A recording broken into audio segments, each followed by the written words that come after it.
Ken will know what a punishing attritional contest that was. No reason to suspect that this will be any different. Let's have a look at the teams. It's perhaps with that in mind that Scarlets coach Wayne Pivac hasn't wasted any time bringing in Rob McCusker. He will add his bulk in at number 8. Offsetting that, the breaking news that they've lost the Welsh Test player Jake Ball to a virus, meaning the South African George Earl steps up off the bench to partner another South African, Johan Sneeman. Samson Lee's propping on the tight head alongside Phillips and Evans. 2 changes to the backs. At scrum half, Rodri Williams will be Reece Priestland's partner to begin with. Aled Davis as a replacement. Christian Phillips is on the right wing. We've been fretting a bit about Liam Williams at the start of the week as well, but he's fine. Same can't be said of poor old Stuart Olding and 1 or 2 of the Ulster boys. The bruises from a week ago have run deep. Olding took a bang to the head. He's replaced by Ireland international Luke Marshall, who is fit for the first time in a while in midfield. It'll be fun watching him and Darren Cave gelling. Up front, a couple of enforced alterations in the front row. Vian Herbst is absent. He's replaced by Declan Fitzpatrick, who's not played as much as he'd have wanted to so far this season. Nick Williams hasn't recovered from the rough and tumble of the Kingspan, which means Roger Wilson switches to 8 and Clive Ross takes over on the open side. And nerves perhaps a little bit more pronounced, a little bit more raw for 3 players in particular on the bench on the Scarlet side. Prop Wyn Jones and Kiwi back Hadley Parks haven't played in Europe before, neither has the much-travelled Bronson Ross, currently residing in Belfast. Looking forward to playing for Ulster tonight. What do we expect, Kingsley? It was hard work for both teams last weekend. It was bruising, it was uncompromising, and in weather like this, with it sheeting down, we really can't expect much else, can we? Yeah, exactly. I think you've summed it up there. I mean, at the start of the season, the Guinness, it was a great game actually. It's kicked the season off down here at Parc Scarlets with this fixture, and it ended in a 32-all draw. A really open performance, but obviously in good weather. The home side in these 2 fixtures have traditionally gone on and got the result that they wanted. And I think, you know, as you've said, it really is winner takes all, or stays alive at least from this fixture tonight. And I think the losing team, it is good in. That brief firework display providing the only warmth that I've felt so far today. You should be in the media room with me eating those kidney pies, Nick. That's Liam Williams, Welsh international, fit. He was hurt during Tommy Bowes' try. We think that's JP Doyle. It's JP Doyle, good lad. Given the job this week of looking after Italy against France, he learnt at the Stadio Olimpico in March.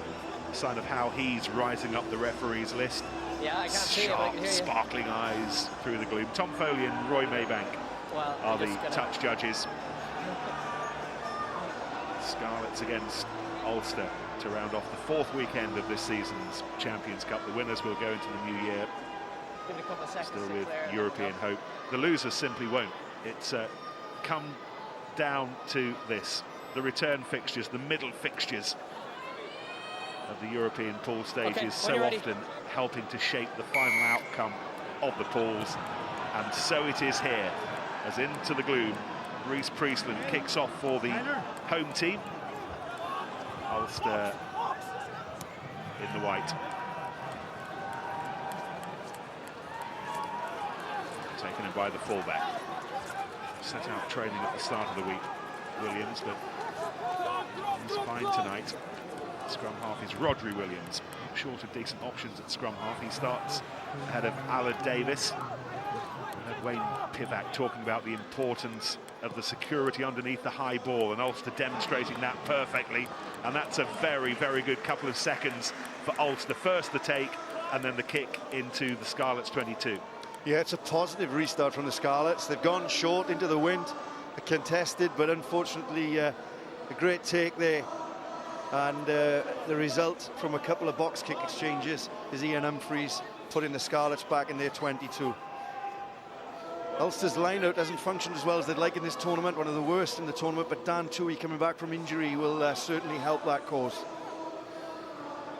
they try Trying to work out where this one's going. Phillips from one so far, but the charge down as Bess went through.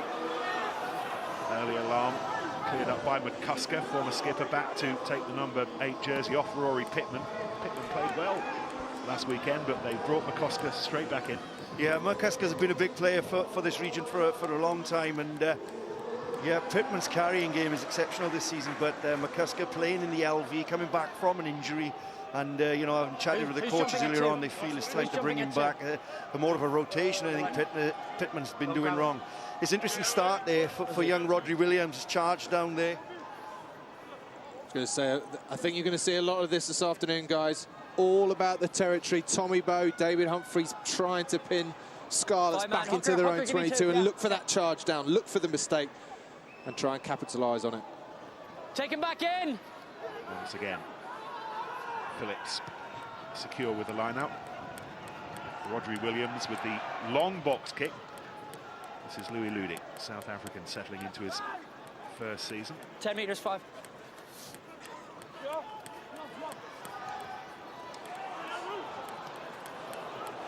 Taken by Pienaar. And there goes Marshall. Great to see him fit again for the first time since the knee injury in October. Humphreys. Big hit delivered by Sneyman. Continuing the run of starting every game for the Scarlets so far this season. The ball wasn't an easy one for Cave to take down by his bootlaces, and in the end it proved just a little bit too much for him.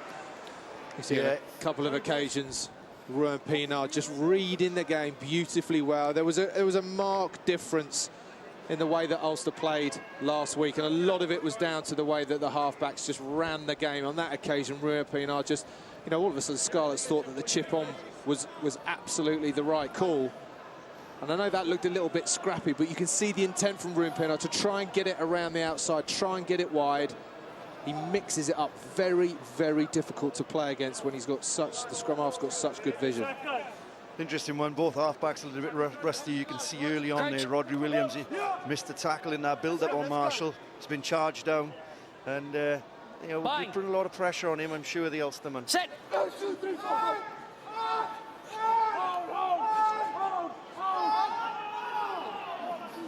Aaron Shingler with the white tape around his head. Williams to Priestland.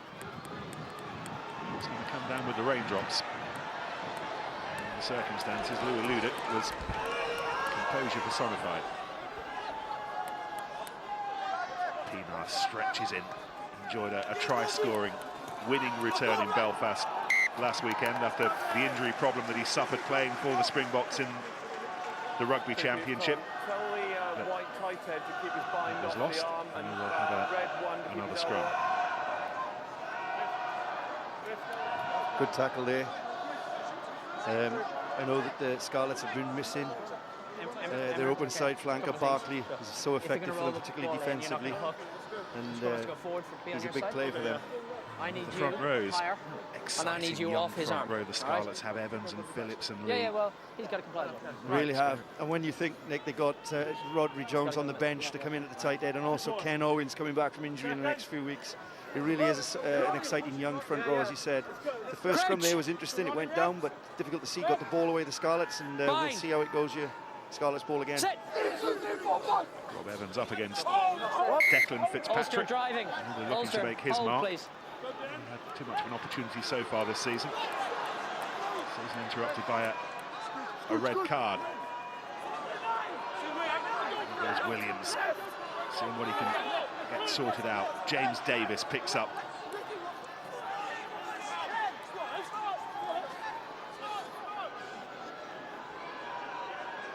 Williams again.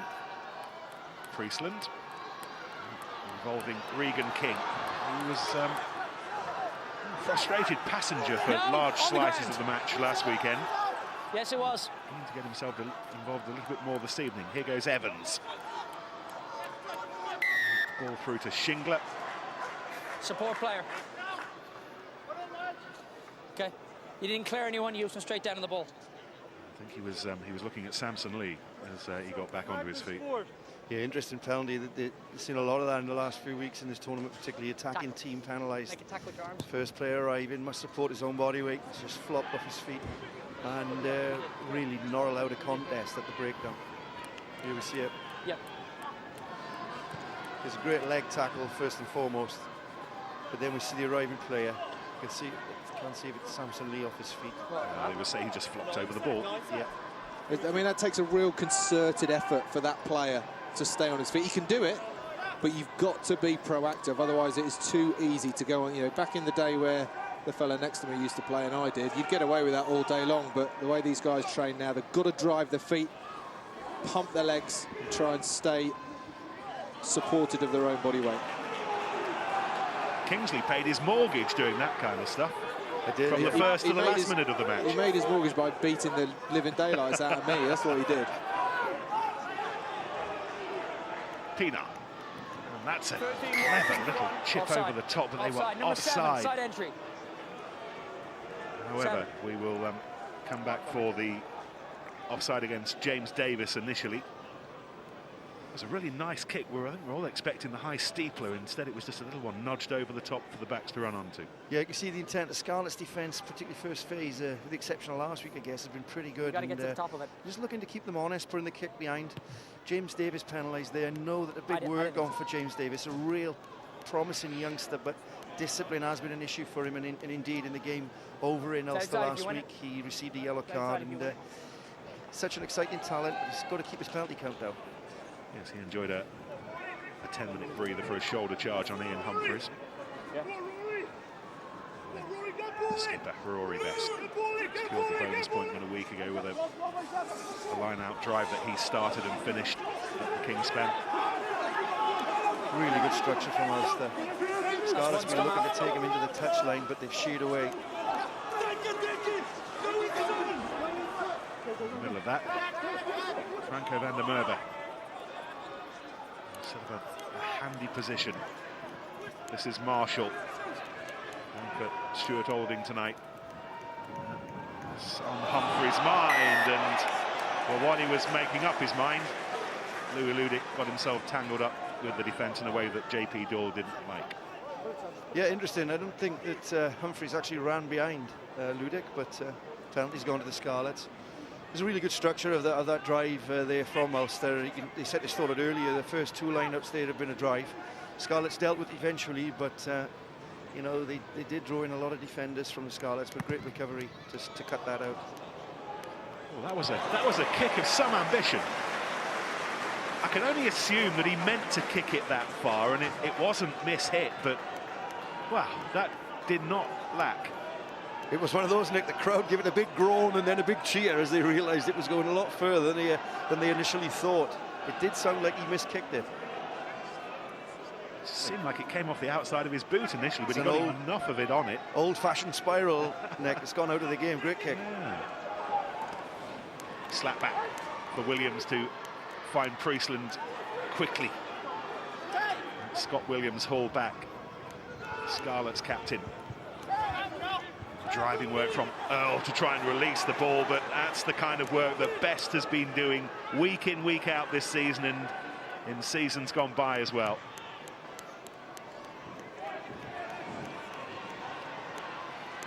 And Williams, the fullback. So that's another decent kick as well, and off a slippery, moist surface. Little Ludic could do about that. That's two excellent kicks there. Obviously finished off with Liam's kick. You know, it changes the shape of the game, just 10-15 metres on each kick's distance, and now Ulster really under pressure. You'd expect Scarlets to put them under big pressure. Here we see it. Just over the top of Marshall, finding grass, as we say. Rolls it 5 metres out. He's done such good work to win the ball back. This is the bread and butter now for Best, and he did well finding Van der Merwe. But the penalty, holding on to the ball. Tackle made, 5 in on the ball.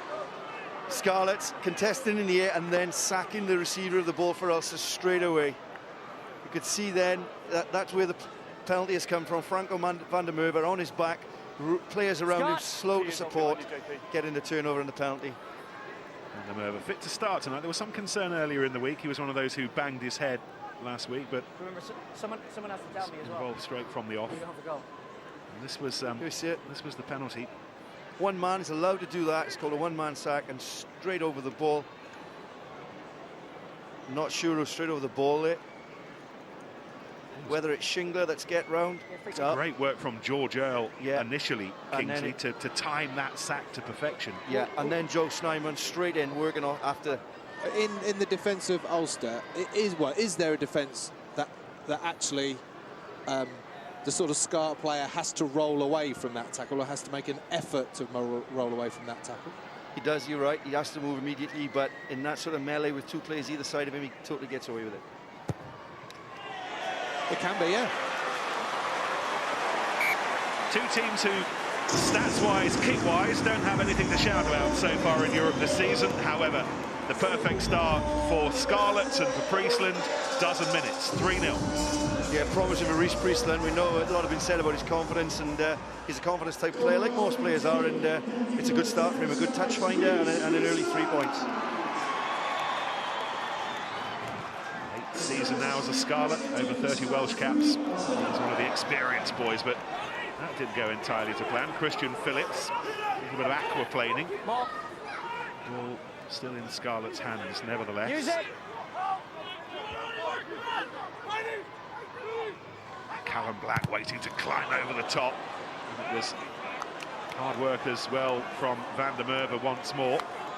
Matt, what have you got? You know, it is a tricky night for tactics. I want you just to have a look at this little chip over and where the space. There's acres of space for Humphreys there, but you've got to have it covered. And on this occasion, the scrum half, Rodri Williams, has got to make more of an effort for that second wave of defence. Now, I think if the coaches have got, the coaches are about 5 yards away from me. If they've just seen that tog, they're going to be using it a little bit more, the Ulster coaches. It is on big time. Ball off the top of the line out, taken up by McCusker. And then Shingler. Oh, and that ball was dying. And, well, the scrum as the result of the ball lost forward was the least of Scott Williams' worries. That might have been much worse. Ulster are renowned for a lot of pressure. When you're trying to exit from your 22, they put pressure on your kickers. We've just seen Rodri get charged down twice, and he's looking for another kicking option. And this time Scott Williams, in the pass to him, not accurate.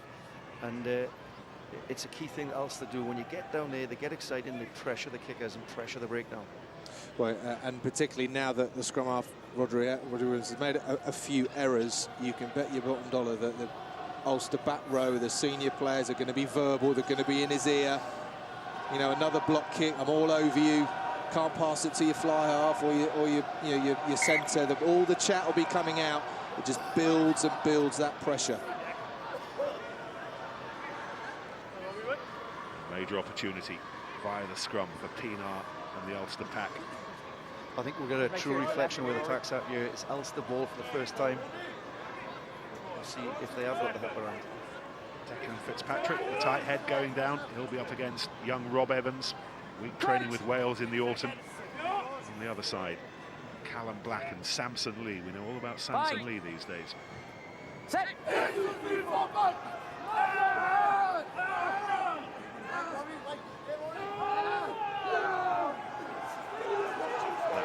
Ulster pack has been busy of late, laying heavy bricks in the scrum. And they certainly got some purchase there with the studs, Kingsley. They were the ones. It's going to take that long unless we get stability. Forward by much, but going forward. It'll take that long. It's nice to see two sides actually scrummaging. Honestly, from where we sat looking at this monitor in front of me, I'll have a look. four props are square and straight, and it was a real pushing contest. Let's go. Yeah. Of course, what I mean by that is we often see, particularly number threes, going in and across, looking for some safety, and throwing it into the hands of the referee, and it often depends on who he's looking at that he penalises. That was a good, honest arm wrestle. Let's see what the reset gives us.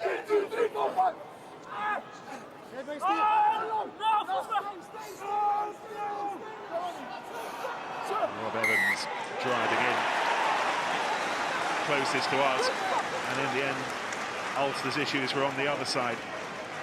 Yeah, it's a real big penalty for the Scarlets. You can see the backs coming in and celebrating with the forwards, patting them on the head. It's evenly matched. It seems really tight, those early exchanges in the scrum. You didn't look convinced by that penalty to Scarlets? No, when I looked at this side of the scrum, I think Rob Evans has slightly kicked his hips out and gone after the tight end. He could have possibly been penalised for coming out as well. And as I said, the ref is on that side. Well, that's a poor penalty. And, allows Ulster to drive forward with Robbie Dyack. 6. I tell you what, the whole of the Ulster backline, plus 2 of the back row, were waiting for that quick ball. They'll be furious that got knocked on first phase. They were queuing up for some kind of action. Won't be happy about that, Mr. Deere. Worth mentioning Aaron Shingler in dispatches, though. He got low and dislodged the ball with his chisel-like forearm. Yeah, it wasn't a great carry, but Shingler's body height was perfect. Got the turnover. The score of the match so far, the Reece Priestland penalty. Even Steven, otherwise.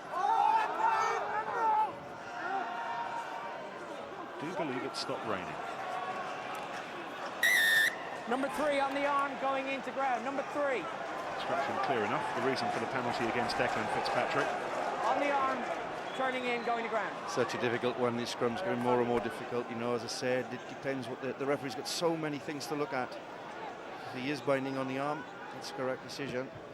South African Vian Herbst, by the way, still looking after a sore hamstring. So Fitzpatrick, which he played in the final a couple of years ago against Leinster, back involved. Oh, he's a good operator. Ulster have got some good tight head props and loose head props amongst their ranks. Depth is the key for these top sides. Mir Phillips profited with the region and with Wales, while Ken Owens has been recovering from his neck injury, and then burst through the midfield from Williams, and then King's up on his shoulder, and it was a pass in hope rather than expectation, but it's rescued with Phillips. The burst initially from Scott Williams, the first time either defence has really been punctured seriously. Advantage, hands on the floor. Hands on the floor. And the first time Scarlets have encroached into Ulster's 22 in an attacking sense. Hands on the floor. They draw a penalty very much in kickable distance, but what about the break from Williams? Yeah, he's been doing that all season for the Scarlets. It's a bit disappointing, the attempt at the finish from Regan King. Really good break. 2 defenders going for the same man. Regan King really, I don't know, Reece Priestland should be calling to go left. The numbers are left. He should keep going on the left, and Reece Priestland has decided to come back in. I think Reece Priestland thought that the option was actually, you'll see him come into frame now, and he thinks, I'm going on my right. That's where he thought the space was, but you're right, Regan King is thinking, I'm just going to draw you here, 2-on-1. Let's just recycle the ball and go through the motions again. It would just, you know, when these conditions particularly, you've got to be able to be patient. Don't expect to score off first or second phase. Be patient, go through it, go through those phases and stroll in. I'm not suggesting that stopping Scott Williams is an easy trick, but looking back on that, Ian Humphreys might have wanted to reset that tackle. As a result of him being brushed aside and the ensuing mayhem, Reece Priestland doubles Scarlets' lead. Midway through the first half, 6-0. The difference between the two teams is when the Scarlets have had some territory, they've come away with points. Ulster have spent some time in the Scarlets 22, come away with nothing. Put credit to the Scarlets.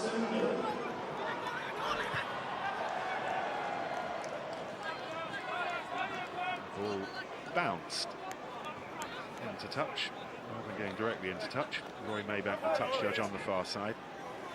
Ian Humphreys really buzzed around with ambition and invention last weekend. He looked terrific. Got the wheels moving for Ulster. Guys, No Paddy Jackson for the time being. He's injured, so Humphreys getting to guide things. Line out one way, Shingler. His Grand Slam winner during the time he was pocketing 8 caps. Very tied down the touchline from Williams. Ludic.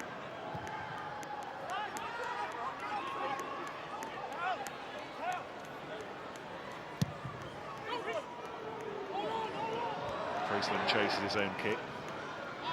See it flying back over his own head though. Ludic once again.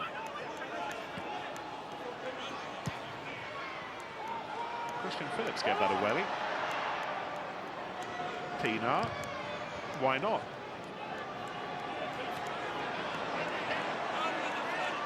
Do you remember a few years ago when this is all rugby was about? Was it 40 love? Yeah.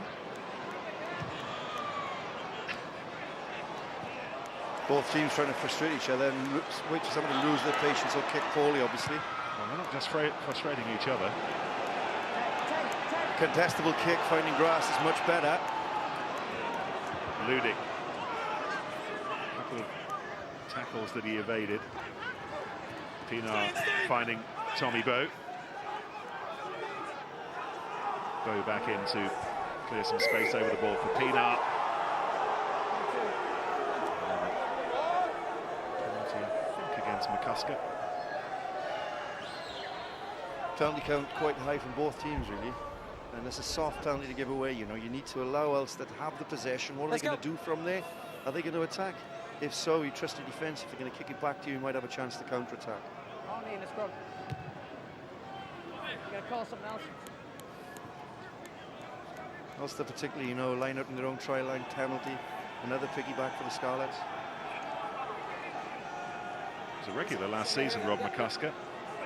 But for the shoulder and leg injuries, would have seen much more of him so far this season.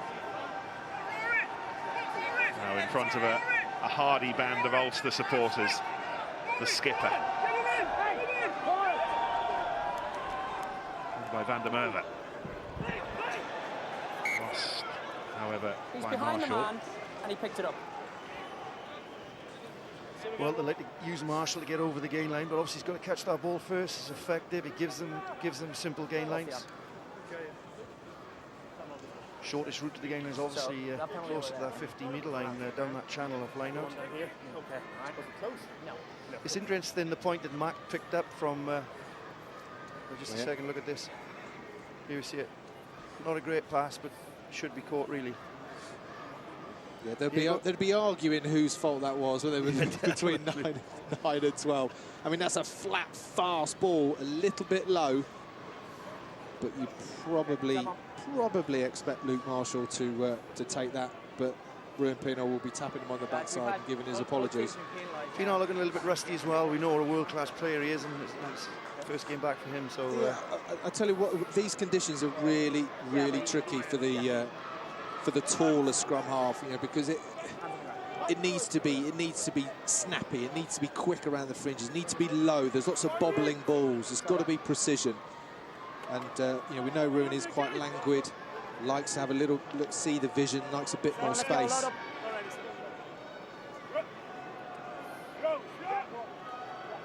Crouch. Bind. Pre-engaged. Hold your space. Let's go. Nice and quick. big call on the pre-engagement as well the last few weeks with referees. They really want that gap now. They want year on year. The end of last season we were creeping in. There was almost no gap before the engagement, but certainly seen in this tournament they've been very hard on that. They need a gap. Crouch. Bind. Sit.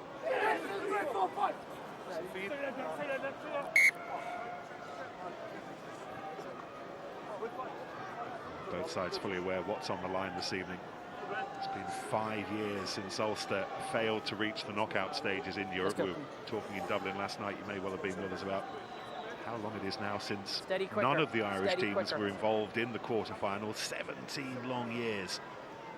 Leinster, via that Ian Madigan penalty, making sure that they're still in the bun fight, having just about seen off Quins last night. Clermont beating Munster this afternoon, but Munster picking up the losing bonus point. Attention now focused on Ulster as the provinces look to involve themselves in the knockout stages.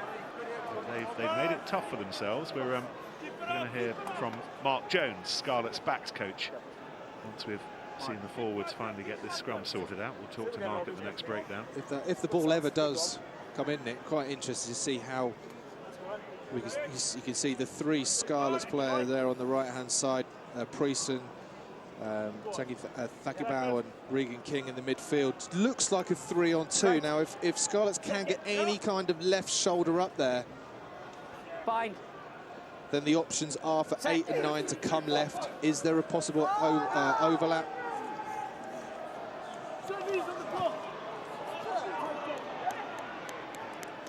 Friesland.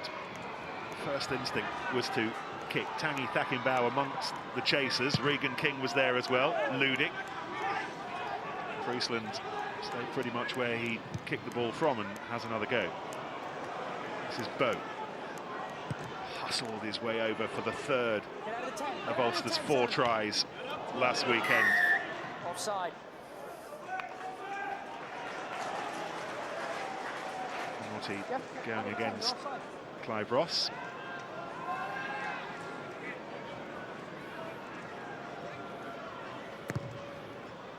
Into touch. Let's have a chat with Mark Jones. Do you have a list, Mark, of things that you write down on a pad? If so, what's at the top of it at the moment? What are your early impressions? I think it's pretty clear Ulster have come to get some field position tonight early on, and they succeeded in the first sort of 10 or 15 minutes. We didn't deal particularly well with filling space in the backfield, but we've certainly improved that in the last 7 or 8 minutes, and we're starting to win some of these kicking exchanges by finding a bit more grass. And I think once we've had field position, we've had a couple of penalties, and our scrum looks reasonably strong. So hopefully we can play a bit more rugby when we get into Ulster's half. Excellent. Thank you, Mark. Thank you. Rain not quite as persistent as it was at the start as well, which might help both sides' ambition to play a little bit of rugby. As Earl takes it on. Earl coming in late on for Jake Ball, who's off with a virus, and Williams, who's off and running with some threat, picked up by Rodri Williams, the scrum half. Shingler holding on to it under some pressure from Black. And the ball was snaffled in the end by Craig Gilroy, but not before the penalty had been conceded by, I think it was Van der Merwe who was offside. Yeah, you know, it's just nice to see the Scarlet building some phases. As Matt alluded to earlier on, you only seem to need a few phases and also give a penalty away. And as I said, Scarlets, another visit to the Ulster 22, and they got an opportunity to take 3 points. And that's the way you build a game. You know, if they get to 9-0, 12-0, you know, before you know it, Ulster will start forcing things in these conditions. And it could prove to be a fruitful evening for the Scarlets. Ulster certainly don't have a reputation of conceding too many penalties defensively at the moment. They're a hard-working, in-your-face type defence who, if not the best defence in the Pro 12, certainly one of them. But Scarlets are profiting from unexpected areas at the moment. It's Friesland.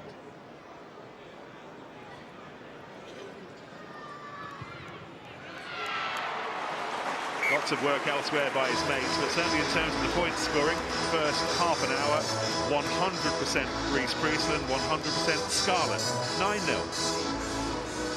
Yeah, I think the Scarlets will be happy with that. Their scrum does look, they just have the upper hand slightly. There's not a lot in that. The set pieces of both teams have been tidy enough. Just errors and discipline from the Ulster team, allowing Scarlets to get the lead.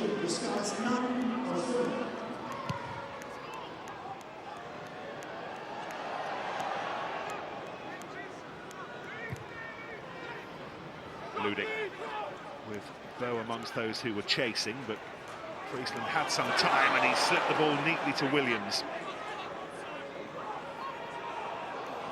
Comes from Rodri Williams. Not the best. Swept up by Scott Williams.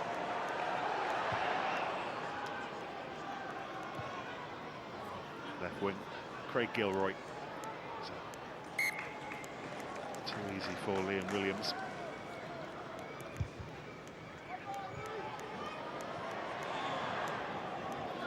Short of kicking so far. Well, you'd expect it in the conditions, but this is the type of kick I'd like to see more of, is the contestable one.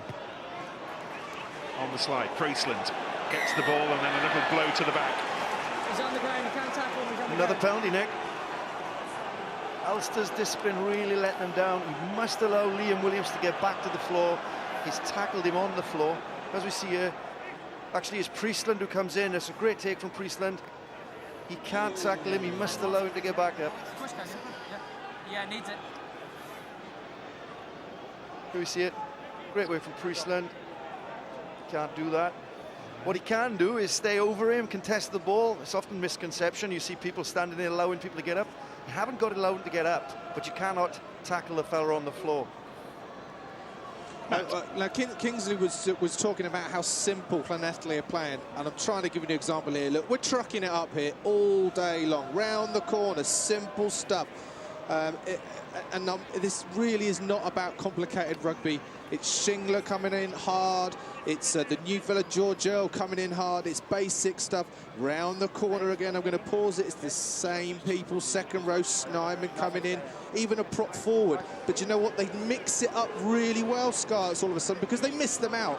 And where Ulster are waiting for those trundling forwards to come round, all of a sudden you're getting Regan King, and you're getting Scott Williams injecting the pace around the outside. So really, really simple, a little bit of thought, a little bit of decoy, and in these conditions you do make yardage. Didn't used to be like that in his day, however. It was all a little bit more magical for my money. Phil Bennett, we were hearing the choir singing about that great day when the old Straddy Park, when the Llanelli back then saw off the All Blacks. And what a part Phil Bennett played that day, what a part he played in that famous Barbarians try. We bandy the word legend around far too much in the media these days, but he is cast iron. What a great guy he is too.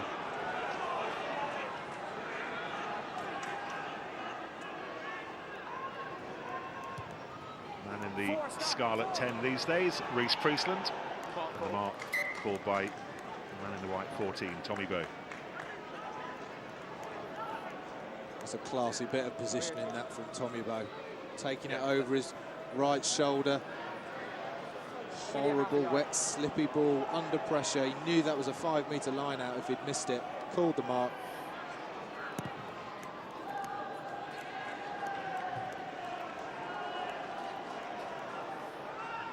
That is a tricky skill.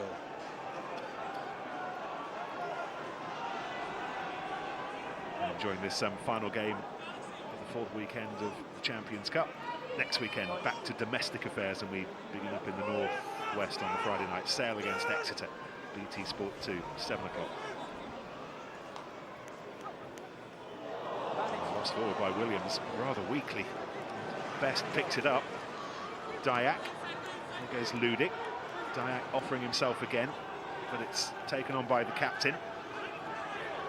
Moved beyond 50 European games over the last month or so. It's just again another little cameo of in possession, out of possession, tiny errors from Ulster that are just building the frustration levels.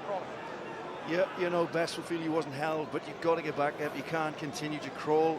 He was attempting to get up, I guess, but he's crawled a good 5-10 metres there, travelled in the tackle. There's a good turnover. Ludic looking to keep the ball alive. Wet weather, but Best has been everywhere so far. Really good support, but he can't do that. Player must be able to be tackled with the ball. Interesting you romanticise there with Phil, closer to Phil Bennett. Is that the game with over 40 lineouts in? There were bleak periods. Oh, no, I'll give you that, Kingsley. It wasn't all magic and mysticism. Imagine that in those days, a forward in the back line. I just don't think that would happen. Lineouts back then, they were like kicking out time in nightclubs at about 2 o'clock on a Sunday morning, weren't they? Shambles. Not a word you are able to use about the kicking of Rhys Priestland. These are horrible conditions to play in, to kick in, but a dozen points off the right boot of Priestland. Approaching half-time, this has been a very good half an hour for the Scarlets. Yeah, it has. It's come from pressure. I know the crowd don't appreciate the kicking game, but ultimately in these conditions, they certainly win in that. And every time, as I say, they get in the right areas. Ulster, indiscretions.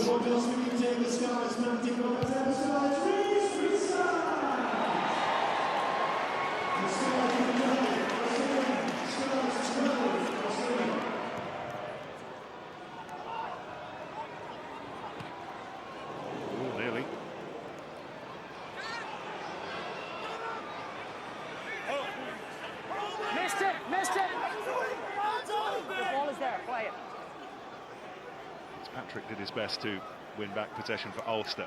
but it's King who floats one out to Shingler. Brother Stephen waiting on the bench for second half activity, perhaps. Ulster's defence up so quickly, led by Wilson. There's great line speed. This time it was Pienaar putting the most pressure on Priestland.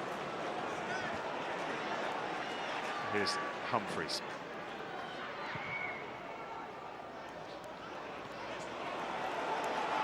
At the moment you'd say that Scarlets are winning the kicking game as well. Priestman goes on a little charge.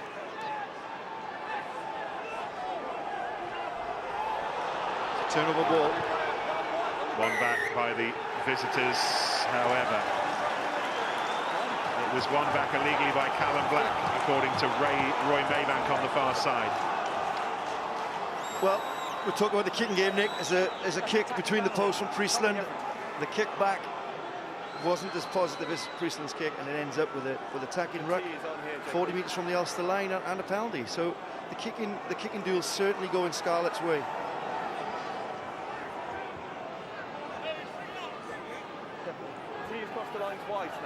Yeah, bring it on. He's going for goal. The reason for the You're going for goal.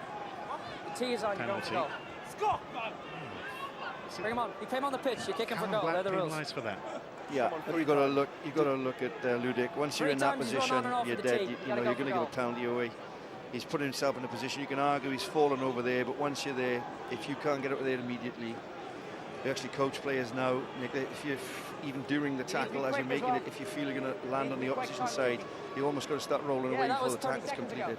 Yeah, I just had a little laugh to myself. I don't know whether people may have picked up on the camera, sorry, on the TV, whether there was any bad language, but there was, because Rhys Priestland there but turned around to the referee and said, well, I'm not going for goal, and JP Dore said, well, the tee's on, you are going for goal, and apparently Scott Williams had said to the referee that, Rhys, you're going for this one, and he didn't want to go, so he turned around and gave him an earful. So he's forgiven if he doesn't get this, Nick.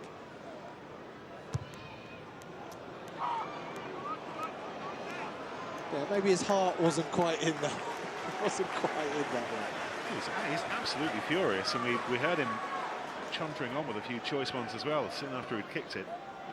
It's interesting, you want your goal kicker coming up to you and saying, let me kick it. I played with Ludovic Mercier at Gloucester. He wanted to kick him from 90 metres out.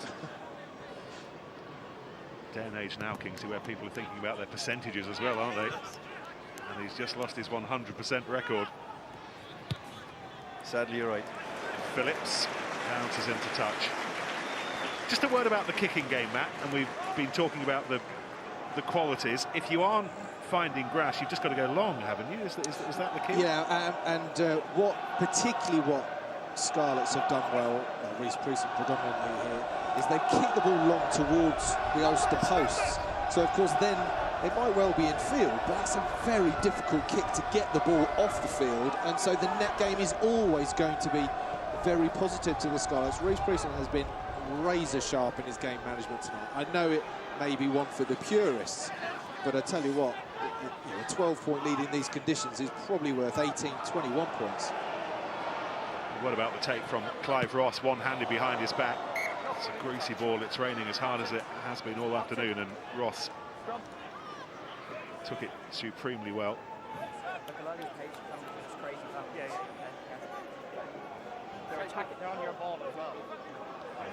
Lost their mantle as Ireland's top side in the Pro 12 to Munster over the last month or so, but they're still fourth, just a point shy of the leaders. Scarlets seventh, by the way, as they head back into domestic affairs next weekend. They're away to Cardiff, the Arms Park. Steady quickly. At the moment, Scarlets are missing out on qualification for next season's Champions Cup. They need to hoist themselves up a place or two. Fine.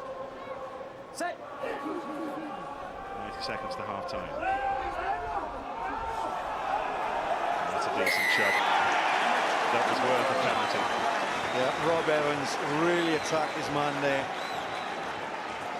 Excellent scrum for the Scarlets. Crucial again. It's a difficult kick if they do decide to have a go at the goal, which I would suggest they would with 30 seconds left. As Matt said, you know, it's a decent lead, 12-0 in these conditions going in. They'll be very happy with that, and it could well be 15. Samson Lee was part of that front row, and he will know Rob Evans as well as anyone. Samson Lee is the Welsh international now, and there's a man who very much wants to be. And they know each other, as well as players who've been playing against each other since under-12s will know each other. They've come up through the system, and here they are now playing for the Scarlets, and they've both got their eyes on a red shirt of a different shade long term. Yeah, fantastic academy system at the Scarlets. Always produce rugby players, top rugby players, and not so much known for producing forwards historically. Normally the backs, apparently, but certainly in the last few years, some top class.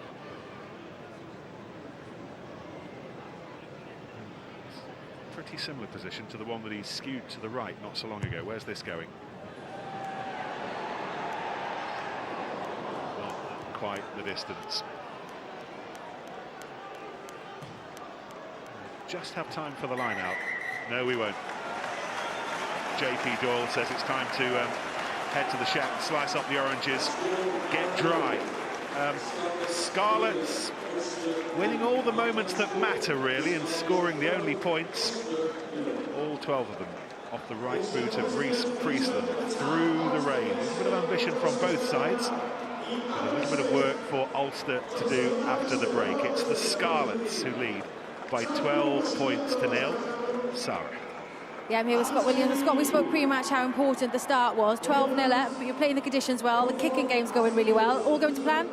Yeah, I think so. Quite happy with the first half. Like you said, we played the conditions well. We got good territory and just leaving them make the mistakes. So we just have to keep our discipline clean now, like the first half. So it's going to be a test second half. But yeah, good. Good, I'll let you go back in. Thanks, Scott. Cheers. Yeah, Scarlets playing smart rugby in very bad conditions. Rhys Priestland's boot doing all the damage. 4 penalties, 12 zip up. Ulster went into this game saying their European dream is still alive. Not as it stands. Currently, they are bottom of the pool. They need to pull their finger out in the second half. That's to come in just a few minutes.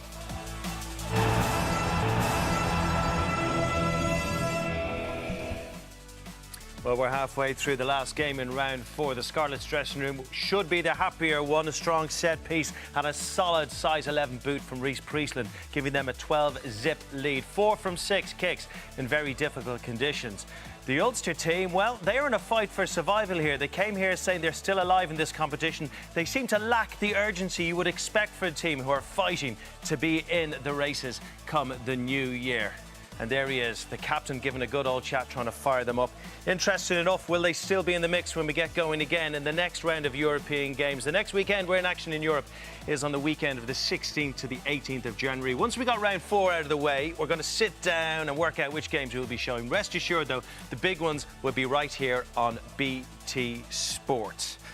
Ulster, though, they still think they have a chance. I don't know what they're saying in that dressing room. They still have to go across to France, really, to keep their hopes alive, and they'll welcome Leicester at home. But they've got to get through this next 40 minutes, and they've got to do something, Lala. I don't see the passion there and the energy that you'd expect from them. Never mind, you know, the trip to France. They've got to focus on the here and now, and you could see, you know, Best in there really trying to fire them up because... you know, Scarlets are playing the conditions better, and they, you know, it is difficult. I don't think anyone can expect the game to be, you know, as fluent and open running rugby. You know, both sides are playing with ambition, but you know, Scarlets so far are playing in the right areas of the field and just controlling the game. Yeah, Brian, the fact is, though, Ulster really need a bonus point victory here, and they're leaving it a bit late, are they not? No, well, listen, they got to worry about getting themselves back in the game rather than bonus points. The only bonus point they're looking at the moment is a losing one, and we both know that that's not going to be enough. So they need to sort out their set piece. Scarlet's set piece has been very dominant at the moment.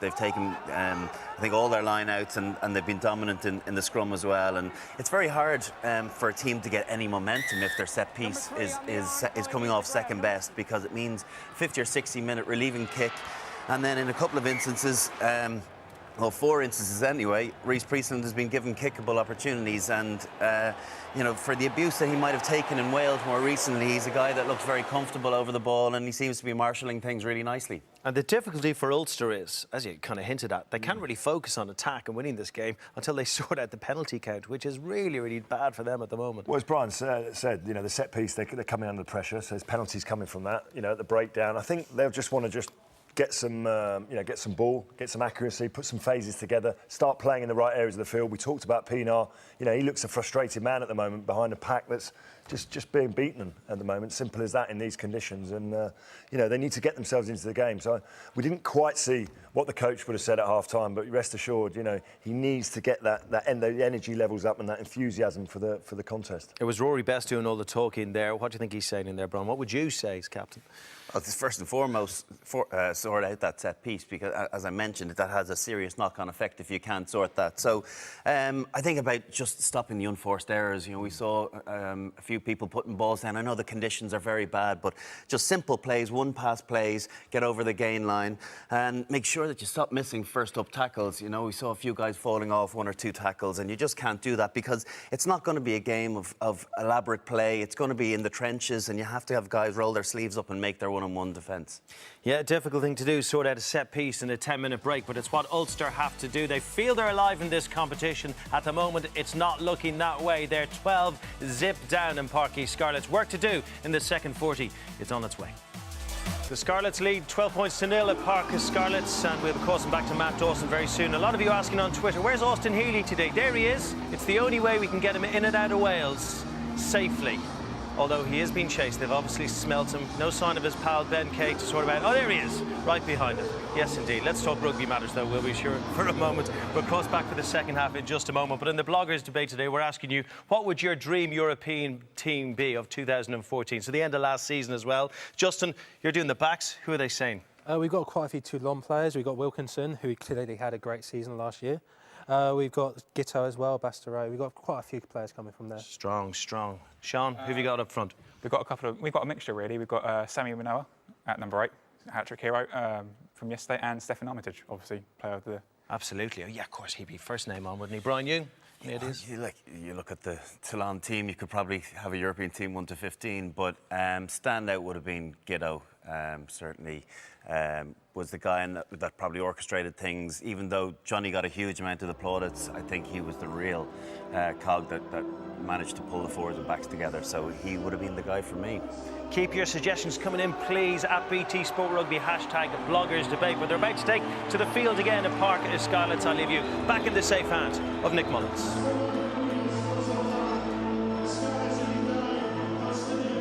Thank you, Craig. Scarlet's recent record against Irish sides actually pretty miserable in Europe. It's been over 7 years since they last beat one of the provinces. 11 matches all told, not one win. Form coming into this match, certainly over the last month or so, didn't suggest that was about to end this evening. However, they've done much of the better work this evening from Ian Humphreys and Ulster's point of view. They've just not really got close enough yet to get any of their punches away.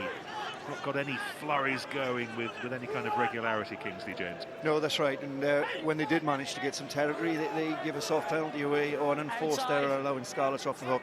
On the other hand, the Scarlets, whenever they've been near striking distance, they've come away with something. Neither change to either side, by the way. One of Ulster's lesser-known counties, Surrey, but they've made the trip down the M4, and fair play to them. Another early error there from, I think it was Rodri Williams with a kick out on the full, just on the 22. You've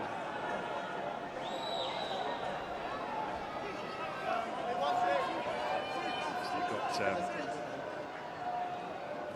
Davies, the scrum half on the bench, man of the match in the win here against Leicester. Short of decent lines at the moment now. Best picking out Van der Merwe. Sharp early on at the line out. Pienaar finding Clive Ross. Watched his cousin Mike hold up Leinster's front row last night. Cave, that was neatly done, and Marshall was involved again, and Cave and Marshall combining, and that's as fluent as Ulster have been all evening, and it's taken them 90 seconds to puncture the Scarlets' defence in the second half. Well, I'm sure they were a rocket at half-time. Matt was saying earlier, what we were both saying actually, keep hold of the ball for a couple of phases and see what comes. And you can see they've come round the corner, and after 2 phases, a flashback, inside ball, another inside ball, and it puts Darren Cave under the post. I think that's straight off the training park myself. Every single Ulster player knew where they were going. The ball went off the top of the line out, was hit into the midfield very high, went wide off that second phase. and therefore you had those mismatches. You could understand Ulster were in a position here. You're seeing Pienaar popping it back onto the back to his fly, back to the inside ball again. It just makes it look too simple, and when it is too simple, it's often because they've practiced it ad nauseum, Nick. It's been a very good week for Darren Cave, man of the match, and a try last Saturday.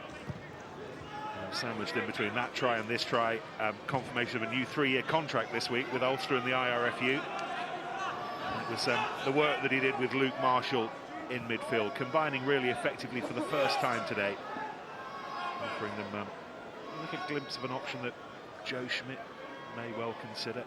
Certainly on the radar at the moment. Jared Payne, by the way, amongst the absent this evening. That's why we're not seeing Payne at 13 tonight. Well, that's made a contest of it.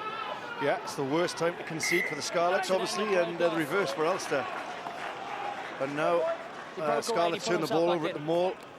JP Doyle saying players in front of the ball obstructive. Accidental offside. The wonder is that it's taken Ulster so long to put together a move of that quality. They were fair buzzing last weekend in Belfast, putting together some wonderful, wonderful moves, largely based around Humphreys and Pienaar. Well, there has been a certain change in the weather. That doesn't look so blustery and wet out there. That'll add to them allowing them to play a little bit of football. Interesting watching the scrum. Scarlets certainly seem with the upper hand in the first half, and from our viewpoint, we get a chance this time to see Samson and Lee. We're not getting the scrum done, so you got to come higher, and you got to come higher as well. Taking on Black, be interesting. Oh, I'm here now. Fitzgerald penalised 3 times in that first half. Get to a height where you can scrum. Crouch. Bind. Set.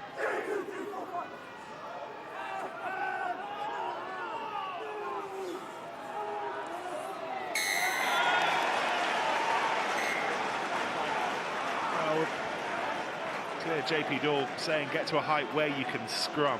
He was talking to Declan Fitzpatrick. Let's have a listen to this. Binding on the arm. It's not legal. It's the first place we start with. 3 penalties against you. He has to change or he has to go.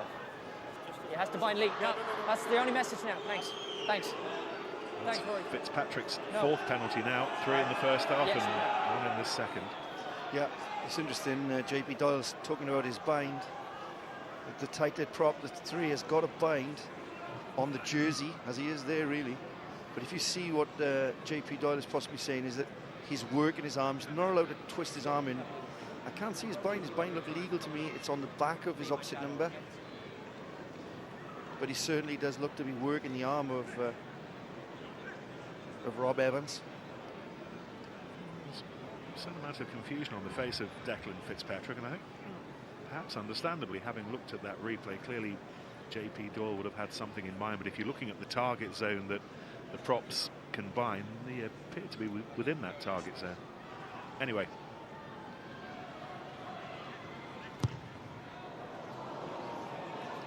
Target zone on this occasion, missed by Reece Priestland. The gap remains 5 points. Just an interesting technical one. Rob Evans might want to think about having a long bind on that side so his elbow is not prominent, and then it won't allow Fitzpatrick to work that arm to a certain extent. A long bind from the roof side is often effective if that's happening. Is that tougher to control?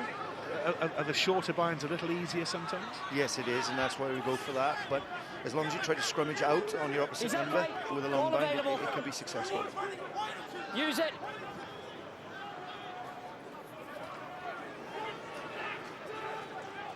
Taken on by Shingler. Priestland, King.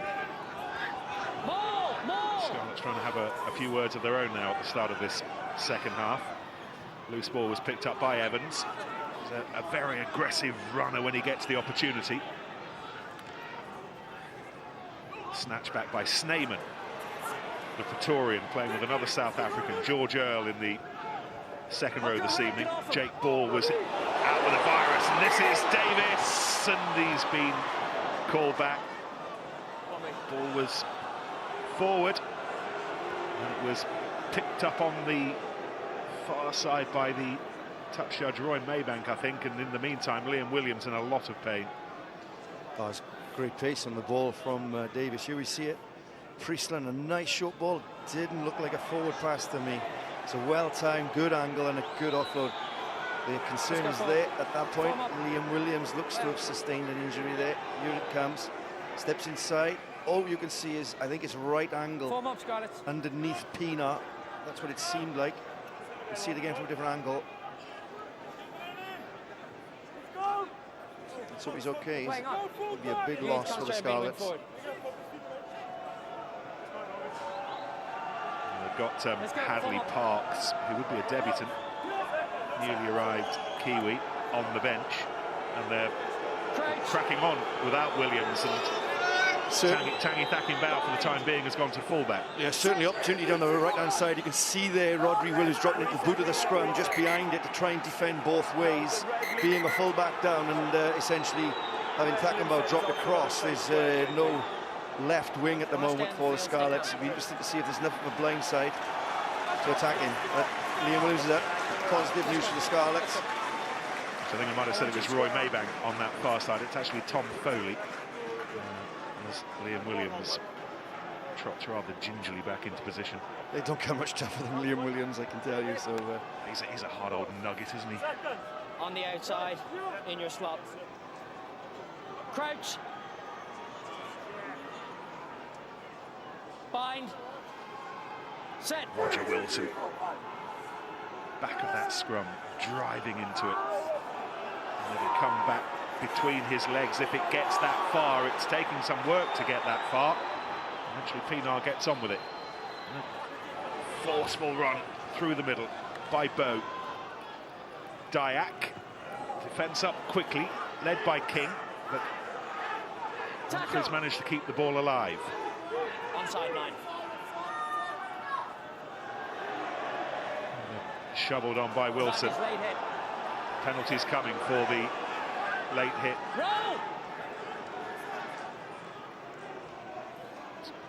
Snowman, who went through, playing the advantage, and there's the whistle.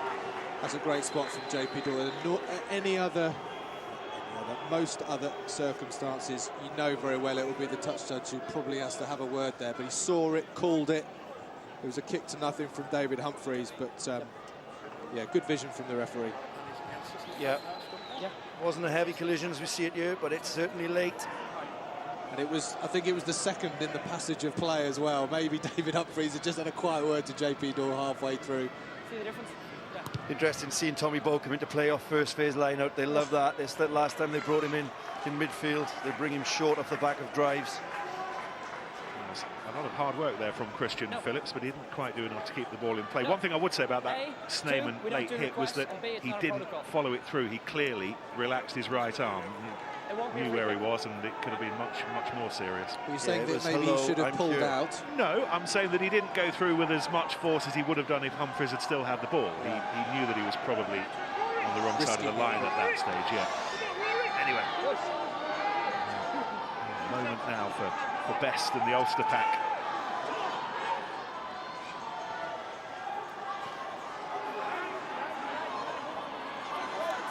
Scarlets could be in trouble here.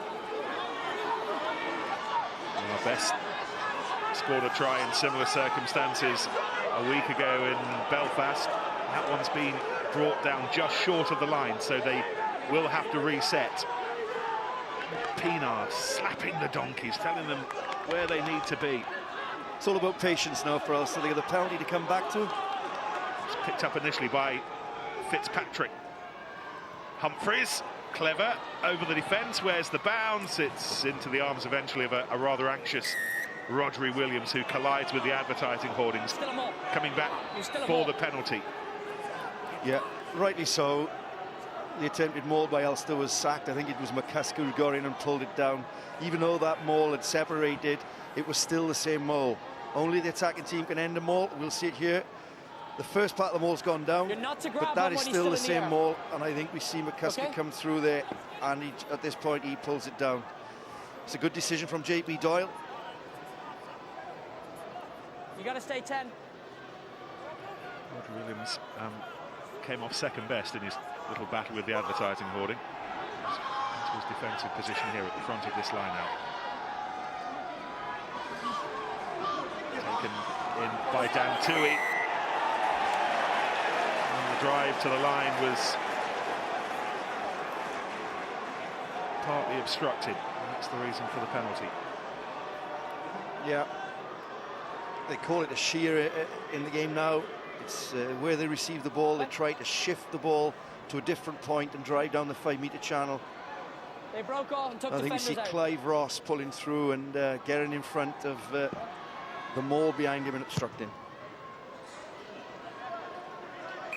Into touch, Matt.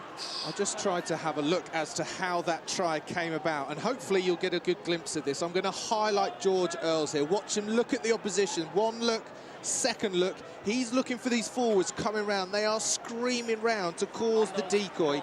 It then isolates Lee and Shingler, and they are up against Cave and Marshall. There is only going to be 2 winners in that scenario. That's a preset move, all to try and distract the Scarlets to go around the far side.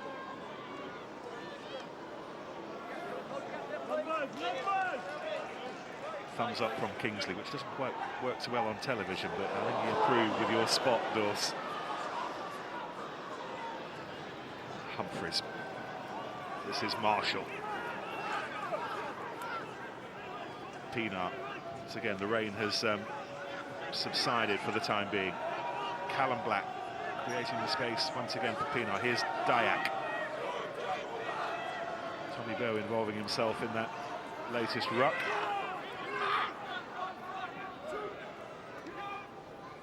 Slapped back by Wilson. Gilroy coming in off his wing. Marshall again, upended.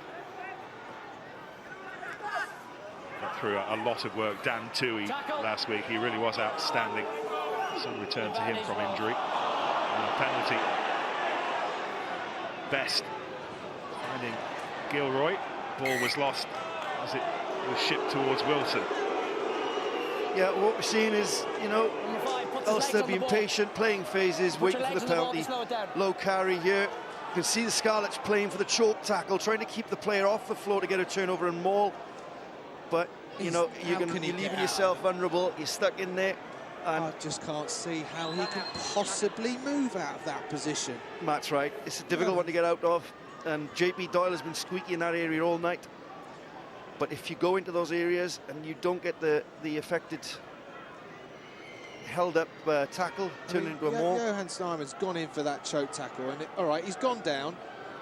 But surely at that position, Robert Dyack is just holding him in there. And even then, he's managed to lift his backside and make the ball available. I think that's a very, very harsh decision from where I see things at. You can't argue with that. I did see Best. Let's watch this kick a second. He's not been banging them over with enormous regularity in Europe so far this season, Ian Humphreys. 2 from 6 last weekend. Yes, one goes begging as well. Surprised not to see Pienaar taking the kicks this evening with his track record in this tournament up to now. Humphreys, as you say, has been kicking well. I was going to say the penalty earlier on in front of the post. We didn't comment on it because something had happened in a replay, but Best was harshly penalised, I felt, against the Scarlets for a similar thing we saw there. So I guess it's 1 each. Change at scrum half. Williams gone. Alan Davis. Those of you who were with us for the match against Leicester will remember his performance. He was man of the match. He was outstanding that evening. And he's on again now to try and influence affairs and is immediately involved. No, number 8, stop the chase. Play. Humphreys. A lot of care and study into that kick, but still a little bit too far in the end. Williams had time and Humphreys will have another go. Dyack will chug after this. Priestland will come forward to try and claim it. And it was taken by Black on the rebound. Ball is there, play it. Pinar Wilson. Humphries. Oh, and then the hit from Sneijman was of the tasty variety on Gilroy. He's putting him in, Sneijman. He's committed to that tackle. Here he comes. Thank you very much, Craig Gilroy. Right on the blind side there. I think for a split second, Craig Gilroy thought, oh, I've just picked a lovely line there. A little bit like Nathan Hughes did earlier for Wasps. Scored a try. No such luck there. Boom from the blind side. He's in the scrum, 15 inches. It's that free air travel, isn't it? The old blind spot. Yeah. 9. He might be sleeping on the left-hand side rather than the right-hand side this evening. No, just leave it with me, okay? The delay is because Robbie Dyack, Irish international these days, after his debut in the summer in Argentina, he played as well against Georgia more recently. He's back on his feet. Quick chance to tell you about next weekend. We've mentioned Sale against Exeter on the Friday night. We've got a bumper double bill to keep you away from the Criggy shopping next Saturday. Northampton against Leicester in the East Midlands initially, and then down in the southwest once that's done. Crouch. Gloucester against Bath. Did you just call that Criggy shopping? Bye. Criggy shopping. Never heard that before. Scarlets hitting through the mark. You're hitting through and across. Free kick. Marshall taking it on. Dyack's fine. Humphries. Gilroy, those thighs like pistons chasing after that ball. Instead it was Phillips though who had it and showed us a little bit of his Seven skills there to get the ball away. And now Williams. He's snaffled by Marshall. Really nicely done to find Evans. And now Priestland. 2 or 3 bits of play to really admire there. And then that was a little bit more prosaic, but no less intelligent. That's how you get out of trouble. Christian Phillips, magic feet. Draws in 2 defenders. Here we're going to see it. Off to Liam Williams. Look at him acting here, a bit of acting, looking that way, and off he goes back to his right. Off the floor. See another one coming up. I think it's Rob Evans here. Wonderful play from the Scarlets, positive. You see it, Liam Williams keeping the ball alive. And again, Rob Evans, outstanding this evening. Wilson running into Shingler. Dyack starting to be a little bit more prominent. A little bit more obvious work, at least. I'm sure he's been working very hard in the first half in less conspicuous spaces, but he's having some time on the ball now. That's over the head of the South African Louis Ludik.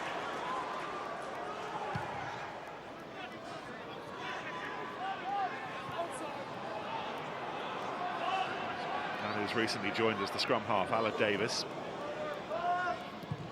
Ships the ball to Priestland. 7, stop! No. Bow sets his sights and will chase his own kick. And he's up there as well, and Tangi Thakimbau beat him to it. Taken on by McCusker initially. Davis to Priestland, again the white wall up quickly, asking questions of Williams and co. Another little offload from McCusker at the back door, keeping his ball alive.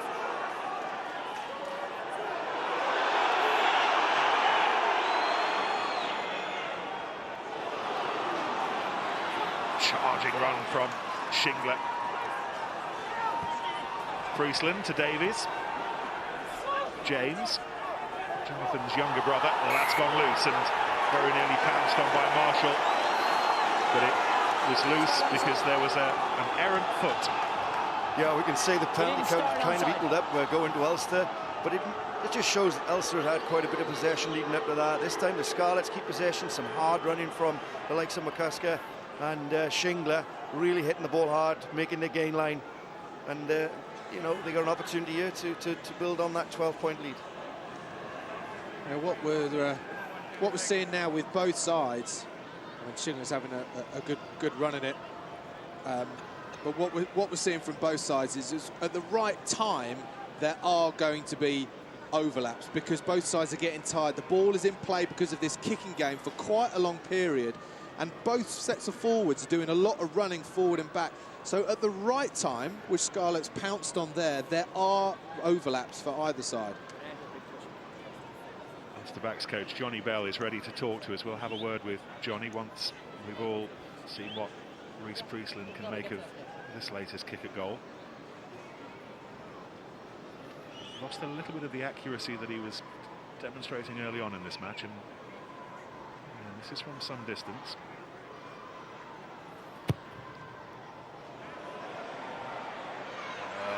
He's hit that well. Back in the groove. 15-7. Exactly an hour gone. Let's have a word with Johnny Bell. Much better in the second half, certainly those first 20 minutes, Johnny. Yeah, we started very well, and obviously a training park play came off pretty well.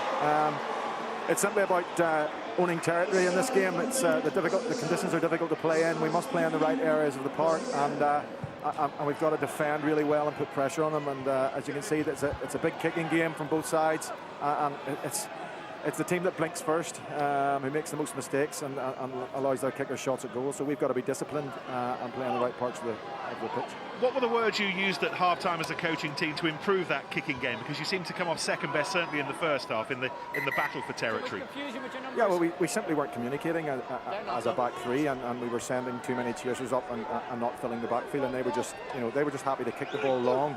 So you've got to be organised, you've got to make sure you communicate well. So it was a simple case of that, and then we needed to front up physically, and we have to own the gain line in nights like this. Good of you to talk to us, Johnny. Thank you. No problem. Much smarter exit from the Scarlets there. One or two suggestions from the locals in this main stand that might have been forward, but didn't bother JP Doyle overly. Well, that's just a call they have. Nick, every time the ball goes back, if the opposition, you just shout forward. Great kick that from Louis Ludic. Really well trained here, well cultured with their calls. Time with Ajang in south of France before he moved to Belfast. And his debut here in September. Scored a try in that 32-all draw that Kingsley was talking about at the top of the programme. Separated. You handed it to him, he wasn't bound to you. You're not bound to him. It's a technical event off the top of that line-up, Kingsley. Yeah, I think you can make it as easy as you want, or as difficult as you want for the referee, and I think there's a couple of infringements there. I say that 50-50 you see. Nice ball to the tail. And what's been adjudged here is a slight disjointment between the two guys that you see receiving the ball, Samson, Lee, and the front players. And letter of the law is possibly right, but I think you see that almost every other time there's a maul. Coach. Declan Fitzpatrick, closest to us. Set. Up against Rob Evans. It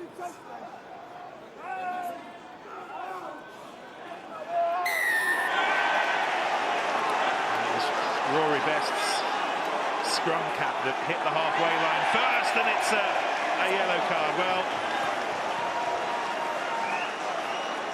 no question that Declan Fitzpatrick has been getting the warnings from JP Doyle, and the latest collapsed scrum leads to the yellow. I think the big problem for Fitzpatrick is keeping his shoulders above his hips. He's in a good position there. What we'll see often when a loose head drops it, he falls at the hip. When a tight head drops it, it goes in and down. So you could say, I got to be fair, I think it's a really tough decision, but it's a number of penalties against Fitzpatrick that's cost him the yellow card. Your own gap. He just ran into that. 15 Ulster penalties conceded. Another one against the name of Fitzpatrick. I will say it's a difficult night for the players and the referee. It is difficult for referee these conditions, but you get criticised, you've been lenient, and it's a no-win situation. But I'd like to see him let a few things go, certain areas of the game. Phillips not hanging around. Davis giving it some width. This is Williams. held up by Marshall.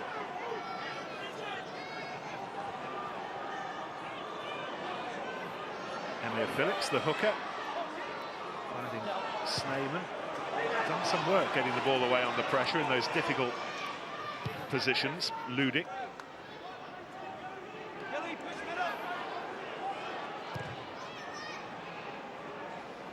Interesting to hear Johnny Bell talking about the communication between the back three at moments like that. The fielding of the kicks, absolutely key to who wins those kicking contests. Yeah, it is, and the work rate off the ball for the back three, and also the manipulation, sometimes showing the space before the intended kicker gets the ball and then closing that space down. The anticipation is everything for the back three, and as Belly was alluding to, it's the communication. It's almost telepathy, so they all know where the three of them are working together. There's Emir Phillips. Ken Owens, by the way, telling us that he's hoping to be back from his nasty neck injury in time for the Ospreys game around Christmas. Straight back into the team, we will see, but Emir Phillips has done a decent job in his absence, and Franco van der Merwe trying to stop this purposeful shove, of which Phillips is part of it.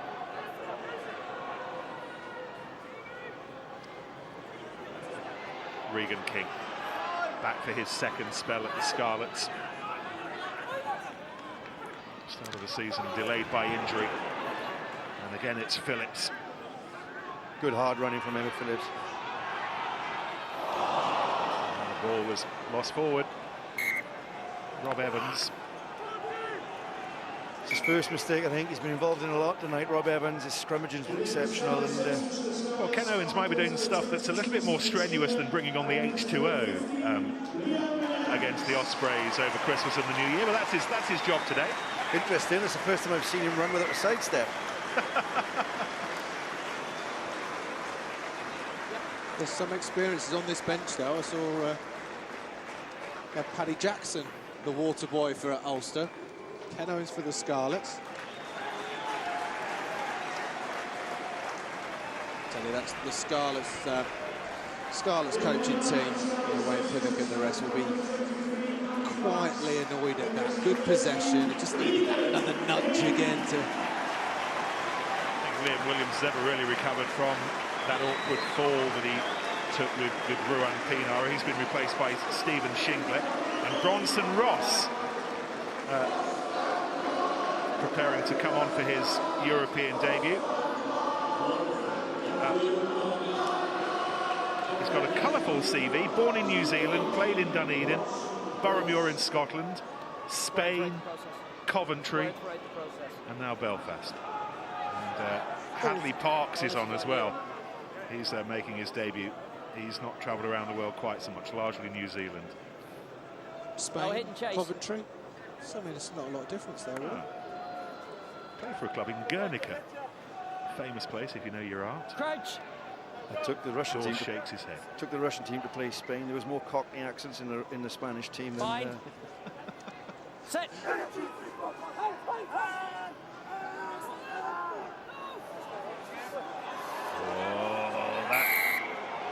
On the outside to ground. Ulster a little bit fortunate there. They seem to be on the way to losing that scrum, but conceded by Rob Evans, the penalty. Stay dead square. He's asking Rob Evans to stay dead square. The Lucid industry is becoming the most valuable player in your front row now before the new laws.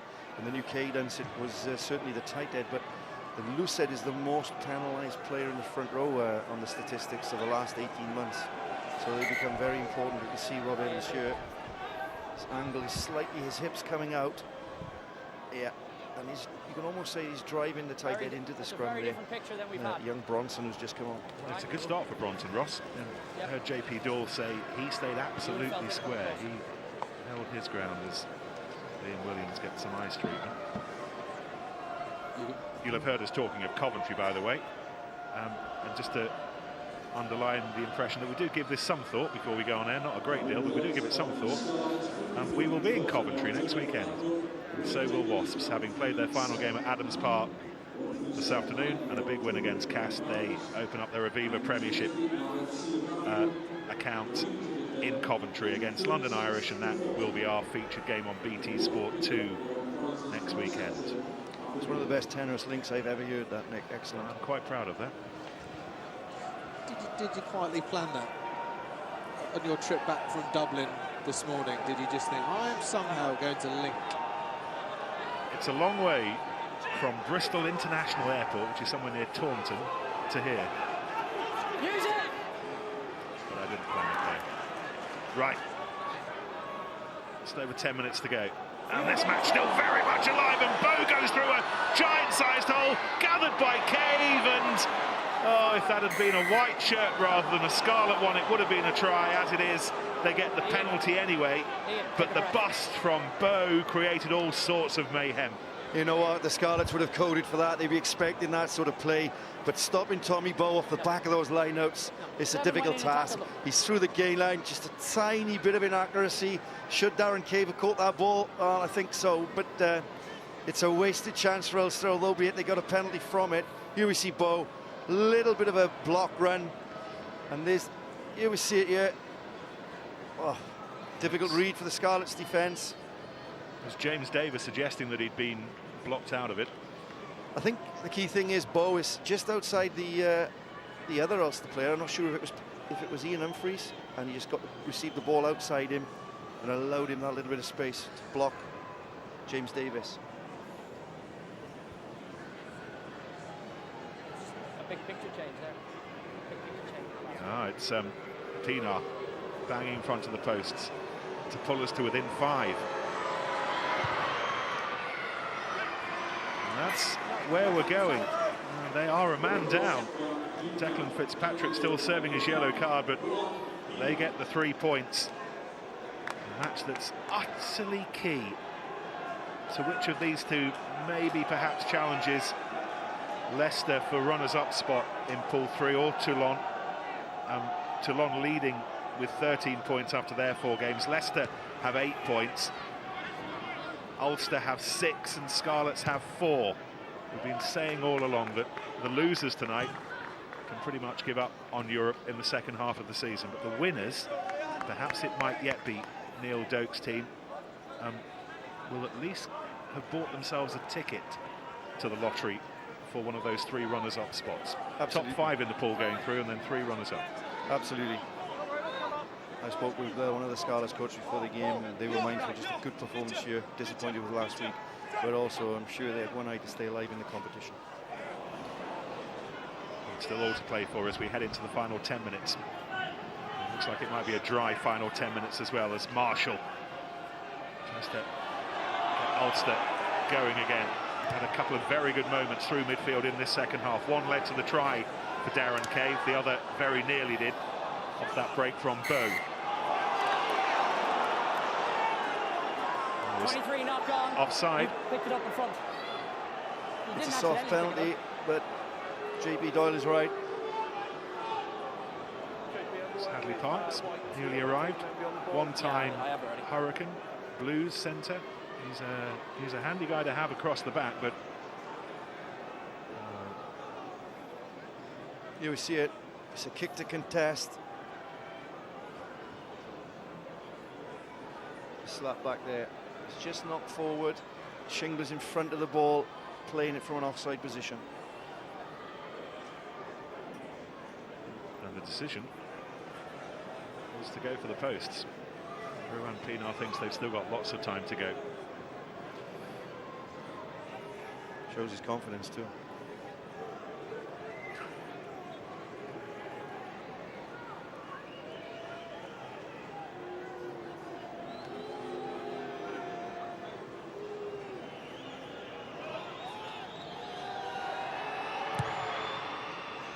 Through the raindrops.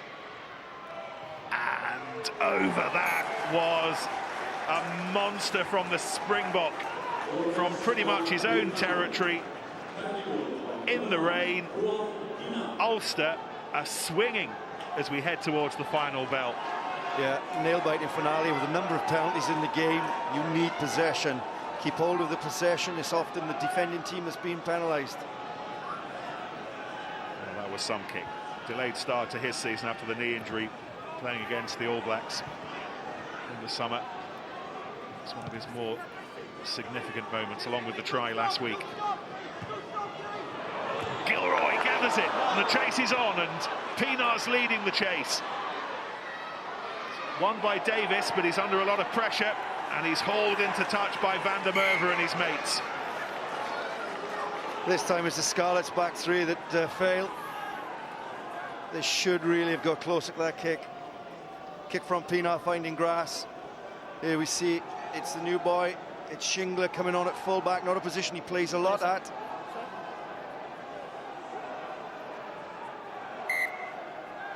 Yeah, Stephen Shingler there. It's great work back from young Alid. And good play from the Ulster to force the line out. That was a good chase. Callum Black was there as well, just to make absolutely sure.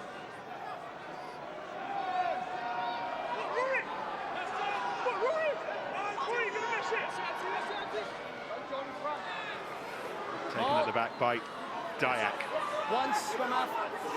They're within one more penalty now of taking the lead for the first time in the match. Such was the importance of that Pienaar long ranger. And there's a penalty coming. Ulster have the kick at goal should they want it. They've got much more on their mind. Dyack trying to control things. Changing binds. I said get out. I said changing binds. You hear JP Doyle talking about changing binds, what we call it is swimming, if you like, with the kind of joining the maul from the back and then working around the maul. Come here, 5. And working around into an offside position. Rather than entering from the side, we see young Samson Lee is almost in that position. You know, you can see him there, he's walking around, we call that swimming. Changing binds, what JP Doyle's saying, but basically he's walked around the side. A friend of Matt's used to be very good at that, a guy called Delalio, I remember. I can see Lawrence shaking his head in the studio now. Well, you got his arms as long as Lawrence Delalio, you can do whatever you like. Well, the net result, and Johan Sneeman knows as much, that he's handed an opportunity with a little over 5 minutes to go to Ruan Pienaar to perhaps kick what might be the winning points. And what a turnaround in this second half it's been for Ulster.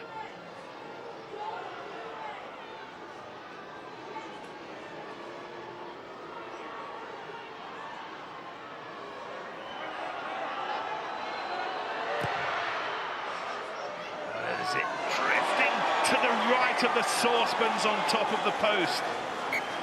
Oh, that might be a painful one. Oh, that might be one that decides who has an interest in Europe going into the new year and who doesn't. Scarlets can put you know, a big sigh of relief there. The last opportunity with a drop ball from Darren Cave, and now driving maul going well, elected to take the kick, and Scarlets are still hanging on. Scarlets restart long to find Ludik, who took as much time as he could possibly take. That's really nicely done by Bow, but it's won instead by Emir Phillips. All the hard work of Bow capitalised on by the Scarlets hooker, Priestland. Taken on by the new man Parks.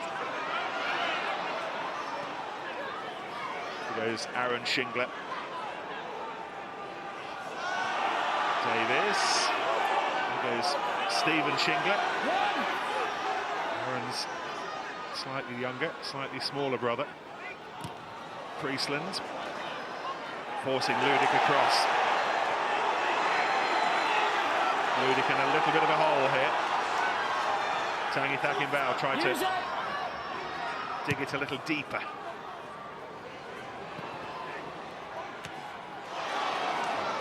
Priestland couldn't claim it. It's taken instead by Dyack, who has been as busy as anyone.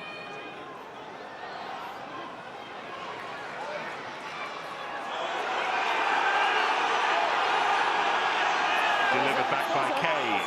And the ball's there to be won, and Van der Merwe was shoved off it. And Ulster, as a result of them being the team going forward, will have the throw-in at the scrum. Yeah, some more common sense decision from JP Doyle. We can see pressure's on. Does he want to give penalties away to decide games? No, he doesn't. And I think he could have given a couple more of those 50-50s there and put them into scrums earlier in the game. But we saw the kick through from Priestland, great, put pressure on Ulster. But we saw the class again of Pienaar with that box kick. You would see it, not a complicated tactic, right thing to do. Matt and myself sat here nodding with appreciation, squeezes it through the two defenders, and now it's Ludik who's under pressure. But again, Ulster escaping through a quality return kick from Pienaar. It was quite interesting to pick up a ripple from the crowd, the difference in reaction to a grubber kick with just over 2 minutes to go. With all like, yes, well played, very good kick that, Reece, fantastic, well done with him. Whereas in the first half, it was getting booed, and what are we doing here with this kicking game? You know, it's pragmatic, but you can't emphasise enough how tricky it is with the conditions, how wet and miserable it is here. Reece Priestland's been pretty astute throughout the whole game. Scarlets front row looks like it's going to do a full shift. Evans, Phillips and Samson lead. Bronson Ross amongst those facing them. European debut for him, taking the place of Declan Fitzpatrick. Oh, it's been intercepted by Davis, and this will be the winner. Under the posts. That's the job his brother normally does. But it's not Jonathan, it's James. It's not Foxy, it's Cubby. And that's the match. And it's Scarlets who will go into the new year knowing that they still have a sniff of the quarterfinals. Well, Matt will appreciate this more than me possibly, former scrum half, but why Ulster have chose to go open with a scrum gone round on 75 degrees, just play with the wheel, tack down the left-hand side. Here we see it, Pienaar there. You look at the shape of that scrum. Oh, why play to the right? You think of a player with Pienaar's experience would have dropped off to the left-hand side. Very difficult for the Ulster back row to get into the game. Oh.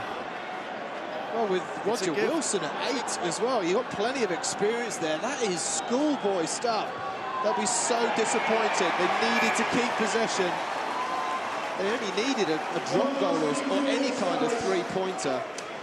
Handed to, you can't take it away from Davis though. That was a great read, Yeah, you got to credit the Scarlet scrum again and a great read. They didn't bother with the kicking tee, they took too long to get it on, so Reece Priestland knocked over the conversion as a drop goal. Half a minute to go.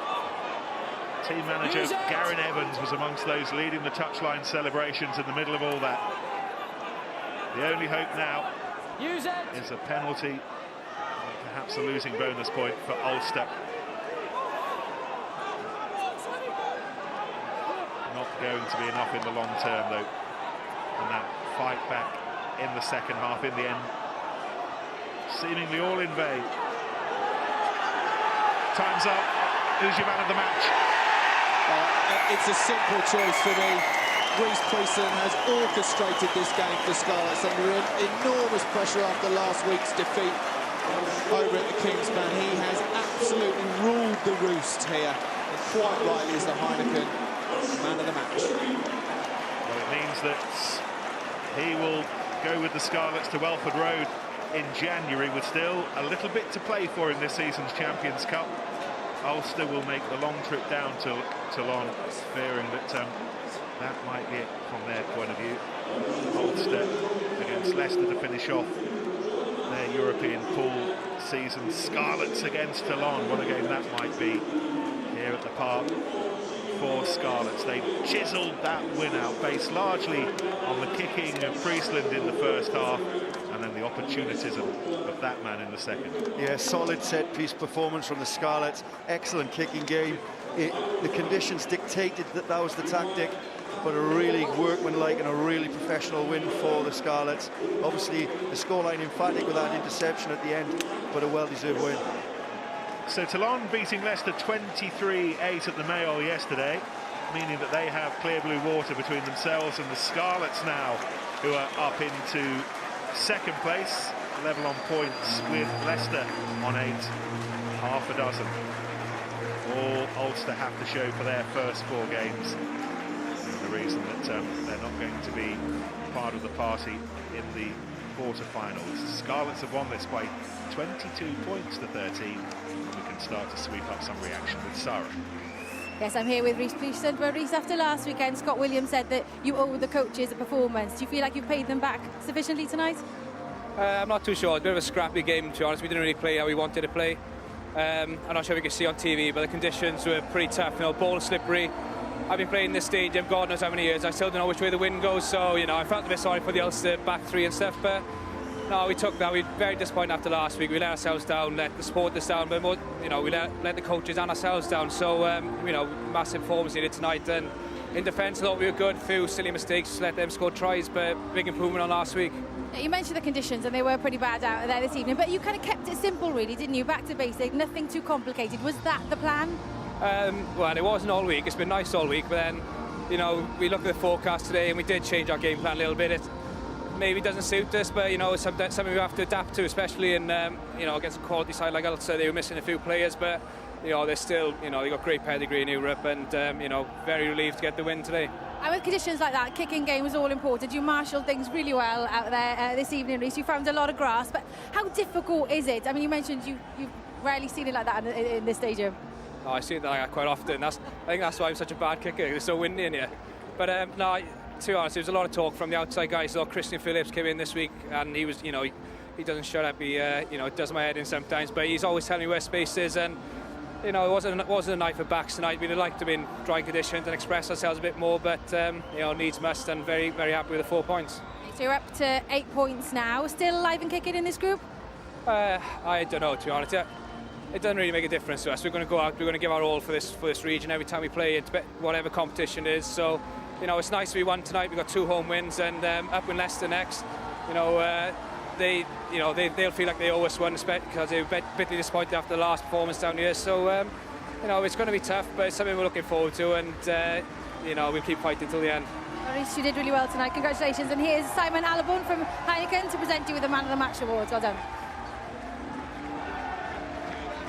Yeah, good performance from him and a solid win for the Scarlets. Interesting in his post-match interview there, concentration on how it's boosting morale, how it's giving the supporters something to smile about, less about where they stand in Europe. He's a pragmatic man. He knows on 8 points, for them to get into the knockout stages is very, very unlikely indeed, but perhaps more likely than Ulster's case. Going into this game, they felt 3-1 wins and they would be in the mix. That has effectively cancelled them out of reaching the knockout stages. A big blow for Ulster, as they have the long, well, it's actually a short journey. It's going to feel long after a performance like that.